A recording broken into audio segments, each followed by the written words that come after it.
잘 쉬셨어요? 네. 다 들어오셨나요? 네. 수업 시작하겠습니다. 이제 관리소장님들이 확인해야 될 회계 업무에 대해서 좀 이야기를 나눠보도록 하겠습니다. 자, 소장님들 보시면은요, 실질적으로 횡령 사건이 그렇게 많지는 않아요. 왜냐면, 경리분들이 대부분이 10,000명 중에 1명, 20,000명 중에 1명이 횡령을 하는 거잖아요. 사실 대부분 다 열심히 일을 하고. 하필이면 그 경리가 내 경이면 내가 횡령을 당하는 소장님이 되는 것 같습니다. 자, 첫 번째로 근간에 발생한 사건 중에서요. 2019년 12월에 서울 노원구 아파트 수도 배관 교체 공사 대금 지급 지연 경리 10년 관리비 10억 원대 횡령.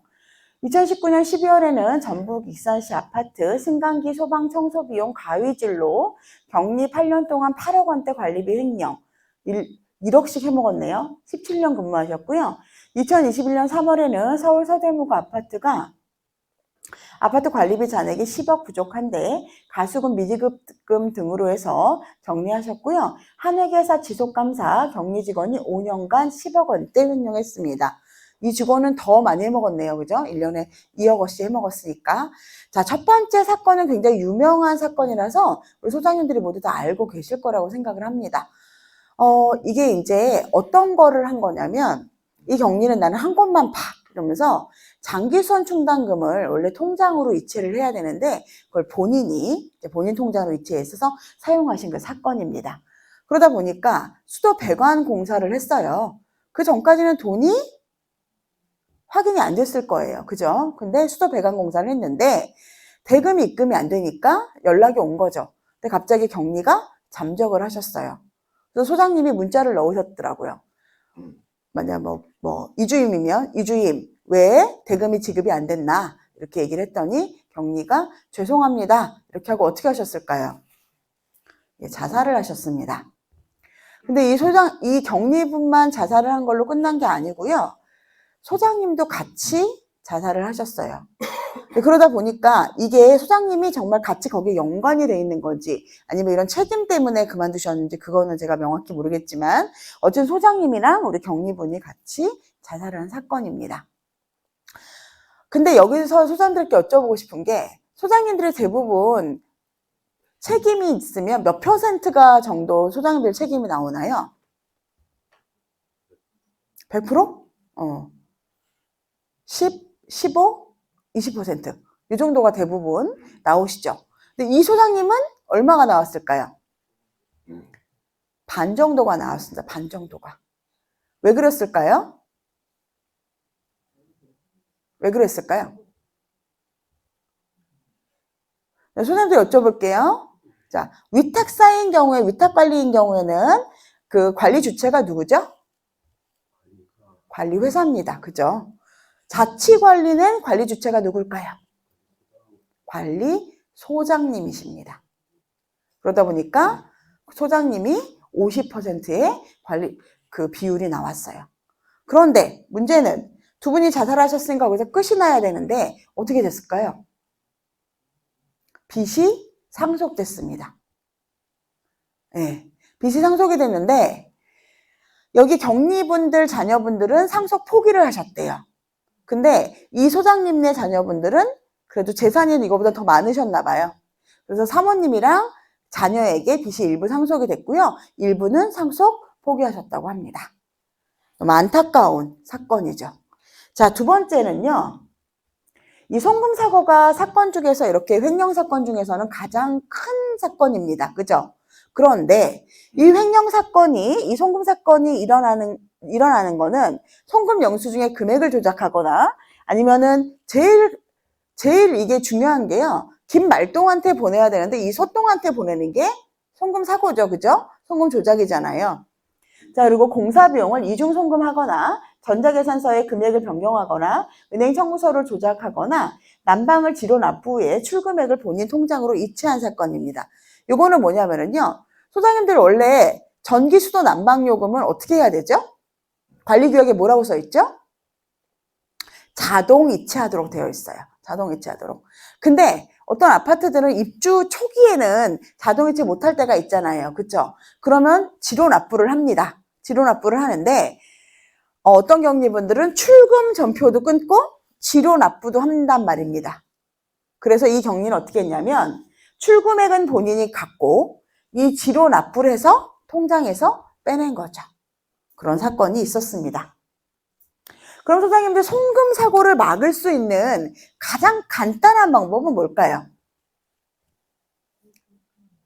예? 뭐 어떻게 하면 될까요? 예. 예.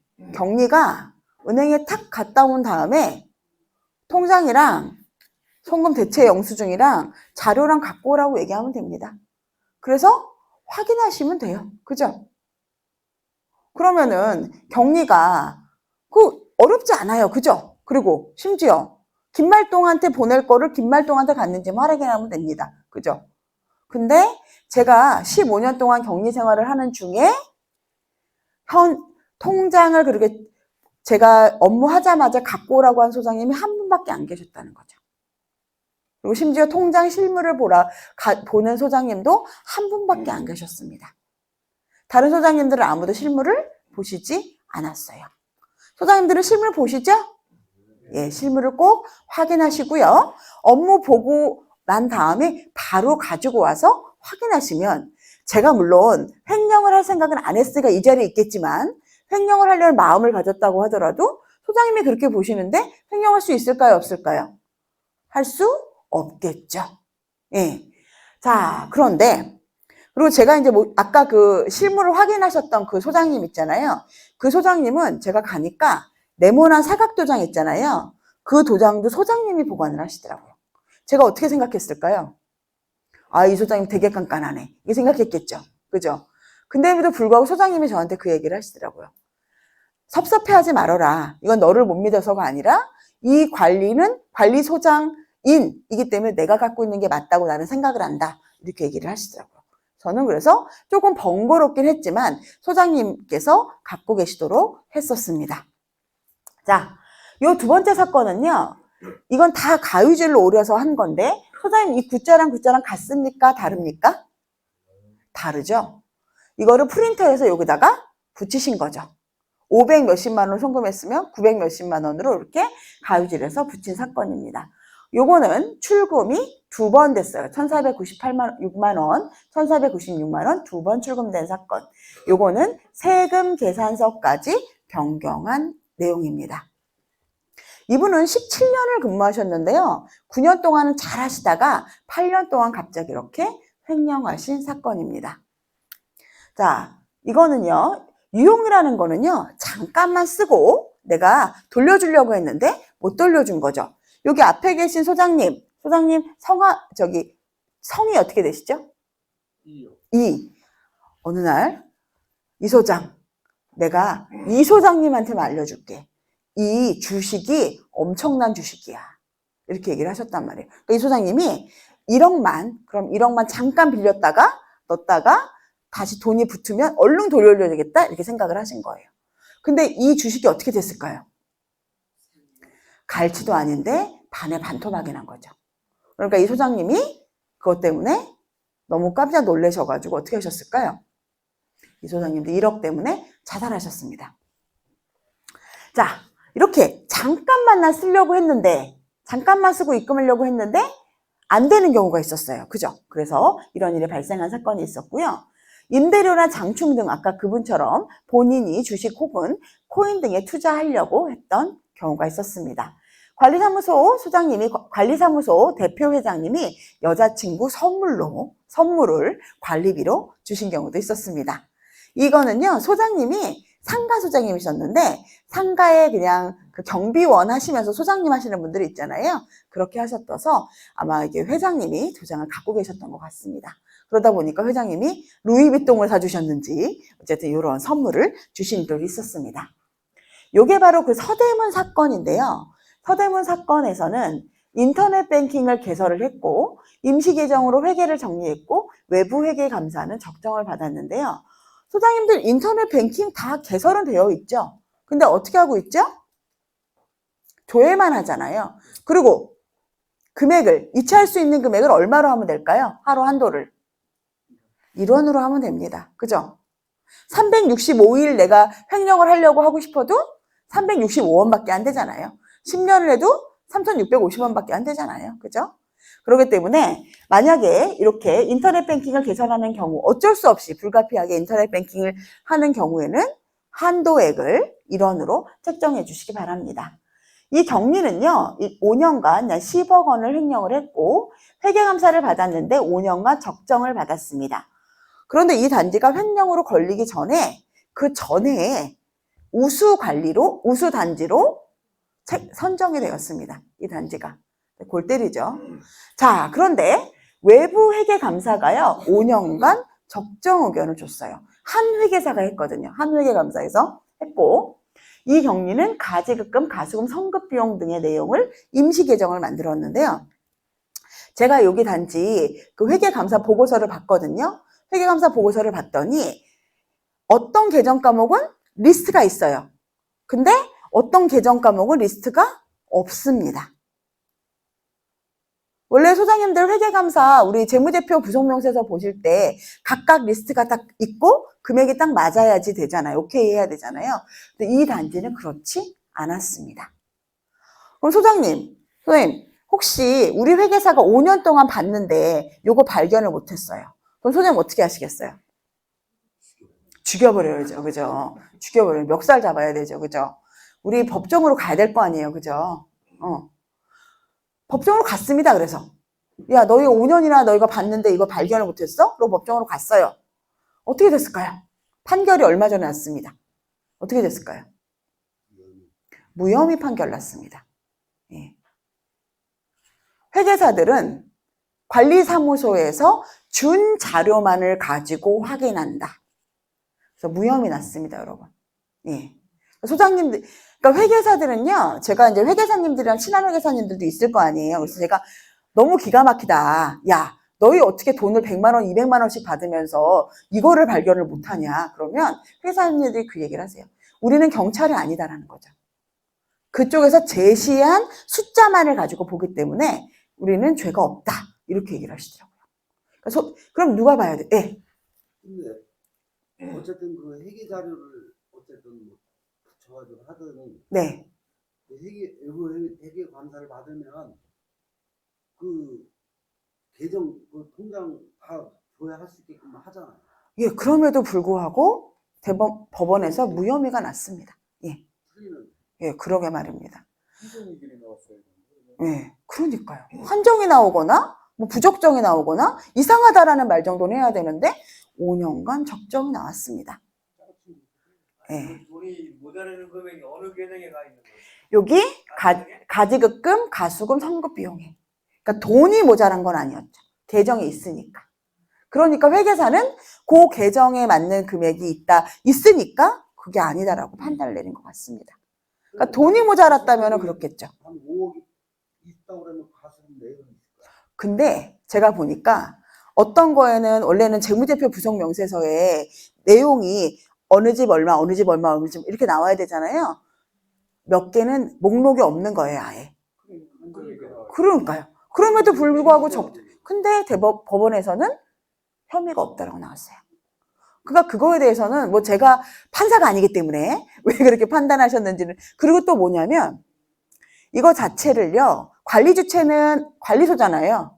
근데 이거에 대해서 그걸 건 사람은 대표회의였어요. 주체가 또 다르다. 그게 또 문제가 됐습니다. 예. 그러다 보니까 우리가 회계감사를 믿고 우리 회계감사를 받으면 무조건 다 괜찮은 줄 알았는데 그렇지 않을 수도 있다라는 그런 거에 대해서 보여드리고자 이야기를 드린 겁니다.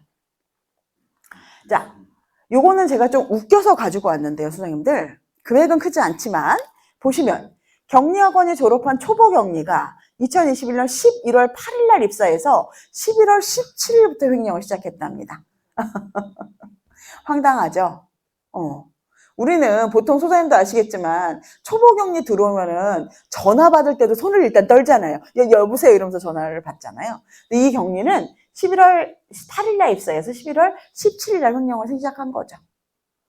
이거는 소장님들이 전표를 은행 갔다 와서 보지 않으면 절대 알 수 없었겠죠. 왜냐면 한 달 있다 보면은 이미 한 달도 안 됐잖아요. 그죠? 이게 어떻게든 금액도 커요. 1억 2천만 원입니다. 그래서 저는 이 격리를 뭐라고 부르냐? 난년이라고 부릅니다. 왜냐면 우리 이렇게 용기 있는 사람 별로 없잖아요. 그죠? 입사하자마자 이렇게 횡령할 수 있는. 그 전에는 5년, 7년, 10년 이렇게 근무했던 격리들이잖아요. 그러니까 소장님들 믿었을 거 아니에요. 그 친구를. 그러니까 도장도 줬을 테고 그랬겠지만 이 격리를 믿지 못했을 텐데 이렇게 횡령을 했다라는 겁니다. 어떻게 들켰냐? 이 격리가 연차를 간 거예요. 연차를 간 날에 전화가 왔어요. 거래처에서. 소장님, 왜 우리 돈 안 줘요? 거래처에서. 그랬더니 소장님이 우리 돈 보냈는데? 그랬다는 겁니다. 그러고 나서 격리한테 물어봤더니 격리가 내가 돈을 분실했다 그랬대요. 분실했다. 이렇게 핑계를 댔다고 합니다. 분실했으면 빨리 얘기를 해야지. 그거를 얘기를 안 한다는 것 자체가 말도 안 되잖아요. 어쨌든 그래서 관리소장님이 지출 실물 위하긴 했고요. 대표회장님도 고령이었고 관리소장님도 82세의 고령이었다고 합니다. 근데 소장님이 연세가 많다고 해서 문제가 되는 건 아니에요. 그죠? 연세 많아도 일 잘하시는 소장님들도 있으시니까요. 충분히. 그런데 여기서 왜 관리소장을 82세를 뽑았을까요? 돈을 조금 주니까. 예. 그리고 격리를 1000세대 격리인데 초보를 뽑았습니다. 왜 그랬을까요? 월급이 215만 원만 줬으니까. 예. 그렇다는 겁니다. 여기는 이전에도 일을 잘하는 격리는 안 갔겠죠? 그죠? 급여가 낮았으니까. 그리고 그래서 제가 이 격리가 이 횡령 사건 이후로 그 단지에 가보니까 월급이 250만 원으로 올랐더라고요. 네, 그건 잘 됐지만 어쨌든 그랬습니다. 자, 요 일이 벌어지니까 바로 위탁사에서는요, 확인 후 횡령 금액을 대표회의 통장으로 환입한 다음에 격리를 형사고발했습니다. 그리고 여기 밑에 보시면 사과문 보이시죠? 이렇게 사과문을 써서 보냈습니다. 그리고 요거는 격리가 회계사고 한 건데요. 처음에는요, 중간관리비를 그냥 본인이 가졌어요. 그 다음부터는 점점 업체 관련된 거를 본인이 가진 겁니다. 얘는 무슨 회계를 잘 알지 못하니까 회계 계정 과목을 조정하거나 이러지 못했고요. 그냥 본인이 송금을 해서 본인한테 가진 겁니다. 이런 사건이 있었고요. 자, 기타 횡령 사건은 저희 이지집합건물 회계 컨설팅에서 찾아낸 사건들입니다. 주차비가 있었는데요. 주차비를 아예 회계에 산입을 안 하신 거죠. 소장님이. 그러신 다음에 소장님이 그거를 본인 통장과 본인 동생 통장으로 옮기셨어요.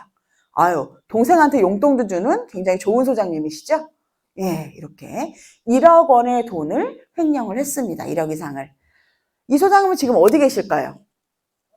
예, 감옥에 계십니다. 감옥에 계십니다. 자, 격리가 인터넷 뱅킹으로 본인 통장으로 대체를 한 사건이 있었고요.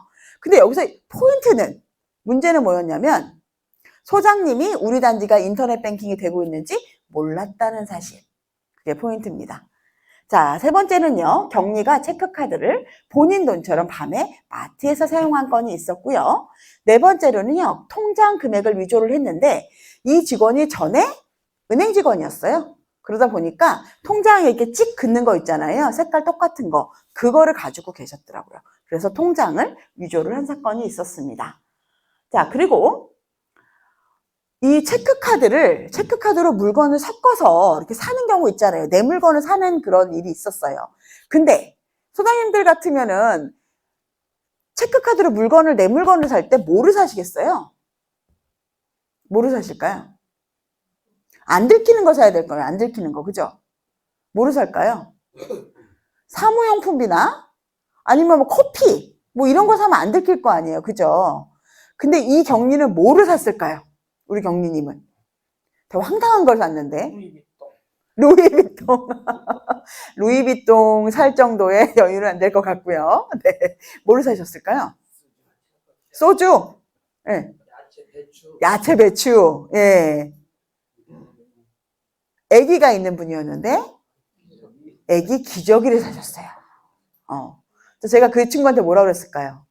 야, 횡령을 하려면 성의를 가지고 해라.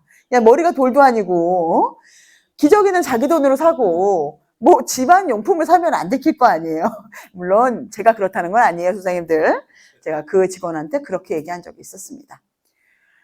지금도 저희한테 충남 쪽에서 지금 의뢰가 들어왔는데요. 중간관리비 예수금이 마이너스 1,200만 원이 나 있어요, 지금. 예. 마이너스 1,200만 원이 나 있어요. 예. 뭘까요? 그걸 횡령했다는 얘기죠? 그죠? 근데 웃기는 거는 제가 그랬어요. 야, 나 같으면 마이너스 1,200이 났으면 난 못 그만두겠다. 이 소장님이 저한테 물어보려고 전화하신 건 뭐냐면, 아무래도 이상한데 이 직원 퇴직금 줘도 되냐? 이걸 물어보려고 전화를 하신 거예요. 그래서 제가 퇴직금은 안 주셔야죠, 당연히. 그리고 나서 나중에 이 퇴직금 외에도 이제 횡령건에 대해서는 더 이렇게 얘기를 하셔야 된다라고 얘기를 드린 적이 있습니다. 이 격리가 왜 나가려고 그랬냐면, 회계감사를 보고 받는데요. 회계감사를. 그러다 보니까 걸릴 것 같잖아요. 그러니까 나가겠다고 하신 겁니다. 이런 사건도 있었습니다. 현재 하고 있는 사건이에요. 사건이라고 하니까 좀 웃기지만 어쨌든 그 건입니다. 자, 우리가 그러면은 이걸 어떻게 확인을 해야 되냐 할 때 요 회계 아이디랑 패스워드를 좀 달라고 하는 겁니다. 그래서 홍진 프로그램이나 회계 프로그램에 가서 우리 소장님들은 모든 업무를 읽을 수 있는 그런 아이디를 달라고 합니다. 여기 소장님들 중에 나는 홍진 아이디 갖고 계시다. 소장님 한 분, 두 분, 네, 두 분 갖고 계시네요. 이거를 가지고 가끔 가서 들여다보는 겁니다. 가서 확인할 수 있습니다. 자, 공동주택에서 우리가 매달 회계를 확인할 때 이것만은 꼭 보자라고 말씀드리겠습니다. 현재 금액과 통장을 확인하고 잔액증명서를 확인하는데요. 아까 말씀드린 대로 심지어 잔액증명서를 위조하는 경우도 있습니다. 스캔 받아가지고 금액 위조해가지고 출력하는 그런 경우도 있었다라는 겁니다. 그래서 현금 출납장, 잔액증명서와 실물 통장을 반드시 확인하시기 바랍니다. 자, 두 번째로는 미수관리비를 볼 건데요. 아까 제가 말씀드렸죠? 중간관리비 예치금이 마이너스 1,200만 원 났다고 말씀드렸죠? 미수관리비 건드린 거죠. 자, 미수관리비 현황은 수납 대장과 회계 수납이 일치하는지 확인합니다. 재무제표 구성 명세서는 소장님, 재무제표 구성 명세서에는 자산부채 자본만 들어가면 될까요? 수익과 비용도 들어가야 될까요? 자산부채 자본만 들어가면 될까요? 수익과 비용도 들어가야 될까요? 이렇게 물어보는 이유가 뭘까요? 수익과 비용도 들어가야 된다는 얘기겠죠? 예. 왜 그럴까요? 재무제표 구성명세서는 주석이죠? 주석은 재무상태표와 운영성과표의 내역을 포기하도록 되어 있습니다. 그렇기 때문에 여기 안에 재무제표 구성명세서에는 자산부채 자본 수익 비용이 모두 표기되어 있어야 한다는 얘기입니다. 그리고 부속명세서에는 아까 우리 서대문 격리가 일부는 리스트업을 해놓고 일부는 리스트업을 안 했다고 했죠. 그래서 문제가 발생했다고 했습니다. 그렇기 때문에 100% 현 잔액과 이 금액이 맞는지 입력 확인을 하셔야 합니다. 특히 임시 개정 과목인 가지급, 가수금, 예수금, 미지급금 등으로 조정할 수 있습니다. 어떻게 조정하냐? 돈을 내보낼 때 비용 대 재금으로 내보내야 되는데 가지급 대 재금으로 내보내는 거죠. 그럼 가지급 된 돈이 계속 살아있는 거죠. 자, 그리고 돈 들어오는 것도 가수금 등으로 잡아놓는 겁니다. 그래서 그 돈을 본인이 갖는 겁니다. 실제로는 처리를 해야 되는데. 자, 부가내역서는요, 부가내역서와 회계 내역이 일치하는지 확인합니다. 자, 여기 보시면은요, 특히 예금이 제일 중요한 건 돈이죠. 그래서 예금 잔액과 현금이 맞는지 반드시 확인하시라는 얘기입니다. 자, 소장님들께 질문 좀 드리겠습니다. 여기 보면은 3번에 관리의 총이익이라고 있죠. 요거는 뭐에서 뭐를 뺀 걸까요? 여기 3번에 관리의 총이익이라고 있잖아요. 여긴 뭐에서 뭐를 뺀 걸까요? 예. 수입에서 비용은 맞는데 그거 조금 더 좁혀 들어가야 될 것 같습니다. 예. 그렇게 생각이 들죠. 이름이 그렇게 되어 있잖아요. 근데 얘는요, 관리 수입에서 관리 비용을 뺀 금액입니다. 얘는 그럼 얼마가 돼야 될까요, 항상? 0원이 돼야 됩니다. 왜? 우리는 관리 비용만큼 부과를 해야 되잖아요. 그래서 여기는 항상 0원이 돼야 합니다.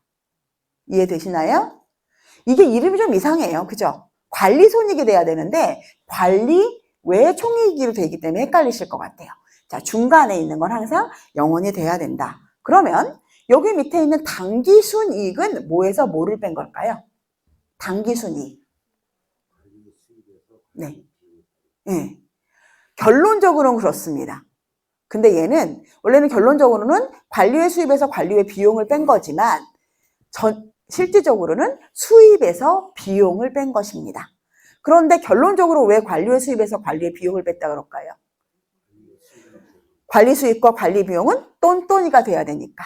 그래서 당기순이익은 수익에서 비용을 빼야 되지만 우리가 결과적으로는 관리외 수입에서 관리외 비용을 뺀 금액이 돼야 한다라는 겁니다. 자, 요거는 제가 설명 다 드렸고요. 임시 계정 과목은 반드시 가수금, 가지금 확인하시고요. 예수한 금액만큼 납부했는지 확인. 예수를 500원어치 했으면 500원만큼 납부를 해야 되겠죠. 미지급도 부과한 만큼 부과했는지, 장충과 장기수선 충당금 예치금이 일치하는지, 성급분 부과가 잘 되어 있는지 확인해야 됩니다. 소장님들, 2020년에 우리가 성급 비용이 있는데 부과 안 했어요. 실수로. 그때 막 엄청 복잡한 일이 있어서. 그리고 감가상각, 직기비품을 샀는데 걔를 부과를 안 했어요. 그럼 2020년에, 20년에 한 거를, 2020년 비용을 2022년도에 부과하는 게 쉬울까요? 안 쉬울까요? 쉬울까요? 안 쉬울까요? 어렵죠? 어렵죠. 그래서 요번에 제가 강서 쪽에 한 업체에서 직기비품과 성급 비용을 부과하지 않은 걸로 관리단에서 위탁사에 8천만 원 소송을 걸었습니다. 이 사람들의 주장은 그래요. 우리는 그냥 단지 부과 안 한 거잖아요. 근데 너희가 부과를 안 했기 때문에 우리가 이거를 지금 부과할 수가 없어. 2년이 지났기 때문에. 그래서 우리는 잡손실을 잡아야 돼. 그럼 잡손실에 대한 책임을 누가 져야 되니? 너희가 져야 돼. 그러니까 우리는 너희한테 8천만 원을 손해배상을 청구할 거야. 그래서 그 단지가 지금 현재 법원 다툼 중입니다. 위탁사와 그 관리단이 법원에서 싸우고 있어요. 8천만 원 내냐 안 내냐로 싸우고 있습니다. 그렇기 때문에 우리는 단지 부과를 안 했을 뿐인데 우리가 뭔가 돈 해먹은 건 아니잖아요. 그죠? 물건 사고 부과만 안 했을 뿐인데도 이런 사건에 휘말릴 수 있다는 거 소장님들 유의하시기 바랍니다. 자, 요거는 제가 아까 말씀드렸고요. 요거는 뭐냐면요, 소장님들. 우리 XPRP 메뉴 중에 회계와 수납 비교하는 메뉴입니다. 이쪽에 있는 거는 회계고요. 이쪽에 있는 거는 수납에 관련된 내용인데요. 소장님, 얘랑 일치해야 될까요? 안 일치해야 될까요? 미수관리비가 일치해야 되겠죠? 그죠? 내가 회계상으로 100원이 남아있으면 수납상에도 100원이 남아있어야 될 거 아니에요. 그죠? 요 화면 보셨던 적 있으신 소장님 계십니까? 아, 소장님 한 분 계시네요. 두 분. 네. 여소장님들 두 분이 보셨다고 하시네요. 자, 요 화면을 확인하면 우리 경리가 회계랑 수납이 미수관리비가 일치했는지 확인할 수 있습니다. 지금은 색깔이 없잖아요. 근데 잘못했으면 여기가 색깔이 분홍색이 뜹니다. 분홍색이 떠요. 그래서 혹시 이제 사무실에 가셔서 여기 회계 수납 메뉴 중에 회계와 수납 비교를 보시면 여기가 분홍색이 떠 있으면 우리가 뭔가 잘못하고 있구나라고 생각하시면 됩니다. 그런데 우리 단지는 미부과 관리비라는 계정 과목을 안 써요. 그랬을 때는 여기 중간에는 분홍색이 뜨대가 맨 끝에만 맞습니다. 말일자에만. 미부과 관리비 전표를 안 쓰는 경우에는 안 맞아요. 그러니까 제가 교육받고 가셨는데 딱 보니까 우리 단지가 분홍색이 막 떠 있어. 그리고 경리 멱살을 잡고 내년이 왜 이렇게 했느냐라고 하지 마시고 혹시 미부가 계정 과목 안 쓰고 있는지 확인하셔야 합니다. 원래는 이렇게 색깔이 없어야 돼요. 분홍색이 뜨지 않아야 한다는 겁니다. 매달 미납 대장과 회계 금액이 일치하여야 하고요.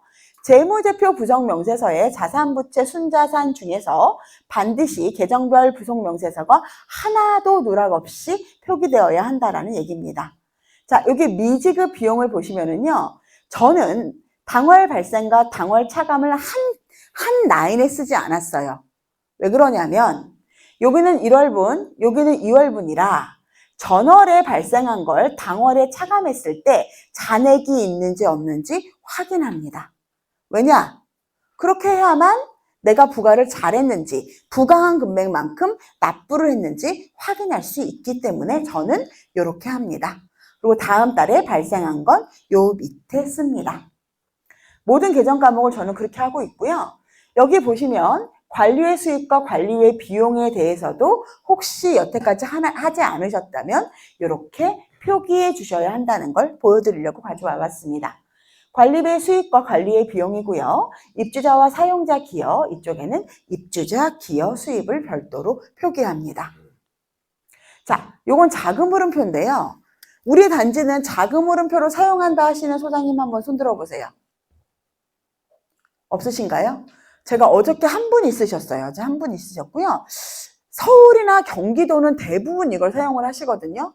현금 흐름표 때문에. 근데 지방은 교육 가면은 거의 이걸 사용하시는 분이 없으시더라고요. 이거는 왜 사용하냐면 갑자기 어느 날 감사님이 오시더니 소장님, 전임 경리가 눈빛이 이상하더니 아무래도 걔가 횡령을 한 것 같아. 이렇게 얘기하시는 거예요. 왜 그랬을까요? 왜 그렇게 이분이 얘기하셨을까요? 우리 관리비에 돈이 분명히 많아야 되는데 관리비 잔액이 별로 없다 이거예요. 우리 관리비 예치금이 원래 2억이 있어야 되는데 우리 통장에 2억 1,000밖에 없어. 그럼 나머지 관리비들 어디 갔냐? 감사님이 궁금하실 거 아니에요. 소장님들 그렇게 물어보시는 감사님 아무도 안 계셨어요? 안 계셨어요? 다행입니다. 자, 보시면 여기 예금 잔액이 있죠? 얘랑 요 위에 있는 자산부채 자본이 똔똔이가 되는지 확인하는 표입니다. 그래서 감사님께서 만약에 우리 경리가 횡령했나? 아니면 왜 돈이 없지? 라고 물어보실 때 아예 감사님 그게 아니라 여기 예금 잔액이 이렇게 나눠져서 있어서 그렇습니다.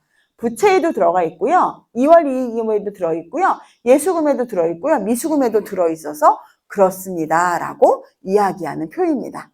그래서 여기 있는 금액은 그냥 내가 손으로 갖다 쓰는 것이 아니라 앞에 재무제표 부속명세서와 연결을 해놓습니다. 그러면 내가 누락해서 혹시 한 게 있는지 확인도 하시고 내가 재무제표 부속명세서를 잘 작성했는지 확인하는 화면입니다. 요거 근데 아무도 안 쓰셔서 잘 이해 안 되시죠? 어쨌든 그런 내용이 있습니다. 자, 아까 제가 손익계산서에 관리의 총이익은 얼마가 나와야 된다 그랬죠? 0원, 땡원이 나와야 됩니다. 이게 더 많이 나왔어요. 그러면 내가 뭐를 많이 한 걸까요, 선생님들? 뭐가 더 많아? 관리 비용이 많은 걸까요? 관리 수입이 많은 걸까요? 수입이 많은 거죠. 그럼 마이너스가 나왔어요. 그럼 뭐가 더 많은 걸까요? 관리 비용이 더 많은 겁니다.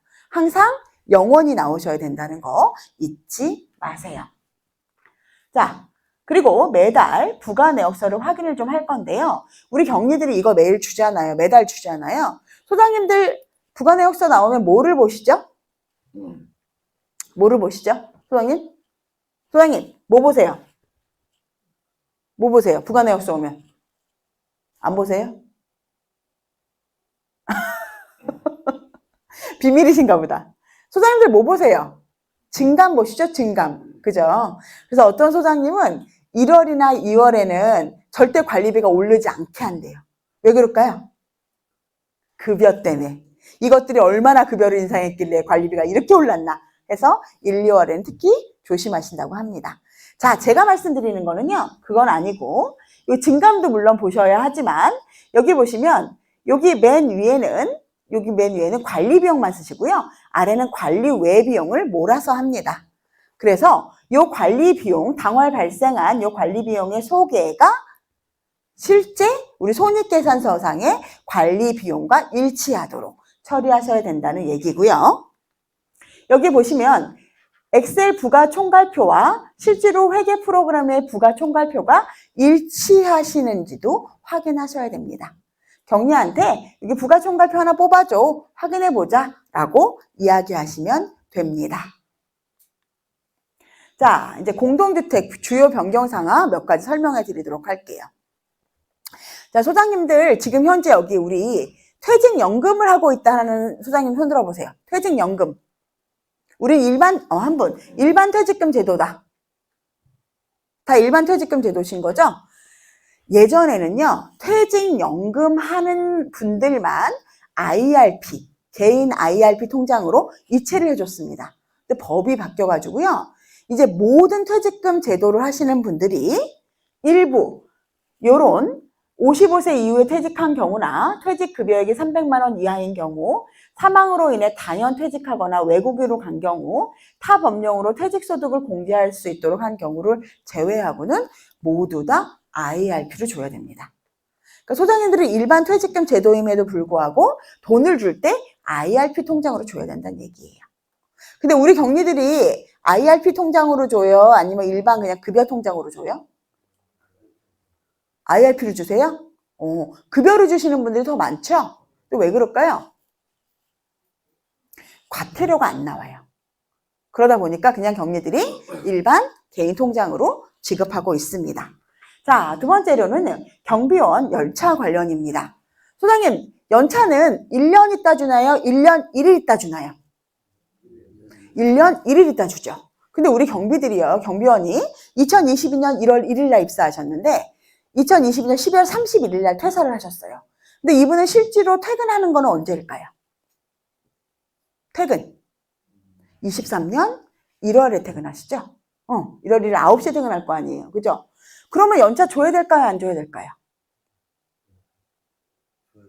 줘야 합니다. 왜냐하면 1년 플러스 1일이기 때문에 그렇습니다. 우리가 물론 당연히 주면 제일 좋죠. 모아놔서 주면 좋은데 우리가 안 모아놓는 경우 있잖아요. 얘네가 1년 있다 끝날 거라서 그런 경우는 곤란하겠죠. 그럼 어떻게 해야 될까요? 22년 12월 31일 날 밤에 퇴근시키시는 겁니다. 예. 제가 이 얘기를 했더니 소장님들이 약간 헛웃음을 지으시긴 하더라고요. 근데 어쨌든 법적인 문제가 되지 않게 하시려면 내가 주려고 하면 아무 상관없습니다. 하지만 주지 않는 상황이라면 이렇게 5월분 급여는 포함되지 않지만 퇴직금과 연차 일자에는 포함된다라는 거 잊지 마시고 업무 보시기 바랍니다. 자, 요것 때문에 소장님들이 굉장히 어려워하시는데요. 5월 29일 날 우리 수의계약할 때 옛날에는 그냥 10분의 1의 반대만 없으면 됐잖아요. 그죠? 근데 이제는 어떻죠? 주택관리업자 선정할 때? 수의계약이라 그래도 과반수의 동의를 받으셔야 되죠. 입주민들. 그래서 이것 때문에 소장님들 중에 굉장히 좀 힘들다고 하시는 소장님들이 많으세요. 그래서 어떤 소장님은 이 동의를 받고 계시는데 어떤 분이 X표를 탁 치셨대요.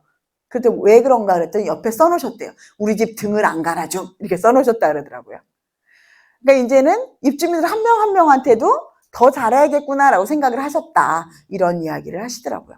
근데 어쨌든 50%만 나오면 되니까 예, 이렇게 업무 보시면 될 것 같습니다. 입자 대표 회의록 공개 의무하고요. 300세대 이상 의무 공개, 300세대 미만은 청구 공개입니다. 자, 그리고 입자 대표 회의 구성원의 회계 처리에 관한 사항이고요. 입자 대표 회의도 이제 회계 처리에 관한 교육 받으셔야 되고요. 4번을 좀 보도록 하겠습니다. 300세대 미만 공동주택 회계감사 의무화입니다. 예전에는 의무관리 대상이라도 150세대 이상인데 뭐 승강기가 있거나 이래서 의무단지라도 회계감사 의무화는 아니었죠. 근데 이제는 어떻게 됐다? 150세대 이상 의무관리 대상인 경우에는 회계감사 대상이 됐다 이겁니다. 언제부터? 2024년부터. 그럼 소장님 질문 드릴게요. 그럼 우리는 150세대는 없는데 비의무단지예요. 그런 경우 회계감사 대상이 될까요? 안 될까요? 안 될 것 같죠? 집합건물법에 따라서 2023년도부터 회계감사 대상입니다. 구분 소유자가 150세대, 150세대 이상인 경우. 그 대신 좋은 점이 하나 있어요. 관리비가 얼마 이상? 3억 이상. 장기수선비가 3억 이상인 경우에는 회계감사 대상입니다. 근데 얘는 언제부터? 2023년부터. 이렇게 생각하시면 될 것 같습니다. 자, 다섯 번째는요, 하자 분쟁 조정 및 재정 대상의 수급인과 하수급인이 포함되었습니다. 자, 최저임금은요, 2023년에는 9,620원에 최저임금이 됐고요. 요게 좀 어려워서 설명드리도록 하겠습니다. 요 앞에 보시면은요, 2017년에서 18년에 우리 최저임금이 엄청 많이 올랐죠. 그러면 누가 힘들까요? 누가 힘들까요? 돈 주는 사람이 힘들 거 아니에요. 그죠? 그랬더니, 국가에서 그런 겁니다. 야, 미안해. 최저임금을 많이 올렸는데, 그 대신에 예전엔 포함되지 않았던 식대와 복리후생비인 식대와 상여금을 최저임금에 포함해 줄게 라고 한 겁니다. 이해되시나요? 그러다 보니까 2019년에는 100분의 25, 20. 근데 지금은 몇이에요? 100분의 5. 근데 여러분 생각하시기에, 소장님도 생각하시기에 실제로 이게 점점 올라가야 돼요? 내려가야 돼요? 퍼센테이지가 높아져야 되잖아요. 근데 내려가고 있어요. 왜 그럴까요? 최저임금 산입 제외 범위이기 때문에 그렇습니다. 그러면 내년에는 100분의 0이면 어떻다는 얘기죠? 100% 다 산입된다는 얘기죠. 최저임금이 100% 다 산입된다는 얘기입니다. 그런데 상여금을 퐁당퐁당으로 주는 경우가 있어요. 2월, 4월, 6월에 이렇게 준단 말이에요. 이거는 여기 들어갈까요? 최저임금에 산입될까요? 안 될까요? 안 되겠죠. 왜? 만약에 매달 주지 않으면 1월에는 최저임금 위반, 2월에는 상회, 1월에는 위반, 상회 이렇게 되죠. 그렇기 때문에 복리후생비는 매달 지급되는 금액에 대해서만 최저임금에 산입됩니다. 혹시 식대랑 상여를 주시는 분, 소장님들 계시다면 이 부분을 반드시 생각해 보셔야 될 것 같아요. 그러면 여기 5%와 1%는 알겠어요. 그죠? 그런데 여기 앞에 있는 이 기준액은 어떻게 되는 걸까? 이 기준액은요, 내 근무시간, 월소정 근로시간 곱하기 최저 시급입니다. 그러면 우리 경리는 나는 209시간을 일하는데 우리 미화지간은 156시간을 일해요. 그러면 둘이 기준 급여가 같을까요? 다를까요? 다르겠죠. 156 곱하기 9,620원과 209 곱하기 9,620원이기 때문에 다릅니다. 요 마지막 게 이제 제일 헷갈려 하시는데요. 요거 보겠습니다. 소장님들이 원천징수 이행상황신고서 매달 결제하시죠? 우리 소득 낸 거 돈 세금 내야 되잖아요. 거기에 원래는 과세만 신고를 했는데 일부 비과세가 포함돼서 신고가 됐던 겁니다. 뭐가 됐냐면 우리 경비원들 야간가산 수당 있잖아요. 그거 비과세랑 그 다음에 우리 6세 이하의 육아수당 같은 것들이 여기에 포함됐었단 말입니다. 포함되지 않는, 신고하지 않는 비과세 중에는요, 자가운전보조금과 식대가 있었습니다. 그런데 이번에 법이 바뀌었어요. 이제 뭐가 포함된다? 식대가 포함된다라는 겁니다. 언제부터? 2023년 2월 28일 이후부터. 그럼 우리가 3월 10일에 신고할 때는 식대를 넣어서 신고해야 될까요? 안 넣어서 신고해야 될까요? 넣어서 신고해야 됩니다. 왜냐면 2월 28일 이후에 신고한 거기 때문에. 그 대신 1월분에 대해서는 굳이 수정 신고할 필요는 없습니다. 대신에 이분이 퇴사를 했어요. 2023년 3월 10일 날 퇴사를 했어요. 그럴 경우에 이분의 1월분 식대를 포함해야 될까요? 안 해야 될까요? 포함해서 신고하도록 되어 있습니다. 그러니까 만약에 소장님들 우리 경리가 3월분과 4월 10일에 신고를 했는데 식대를 포함해서 신고하지 않았다면 식대를 포함하여 수정 신고합니다. 그런데 소장님이 어떤 소장님이 이걸 들으시더니 너무 깜짝 놀라시면서 그럼 이게 과세로 변경된 거냐라고 물어보세요. 과세로 변경된 걸까요? 아닙니다. 다만 비과세인데 신고해야 하는 비과세로 변경된 것 뿐입니다. 이해되시죠?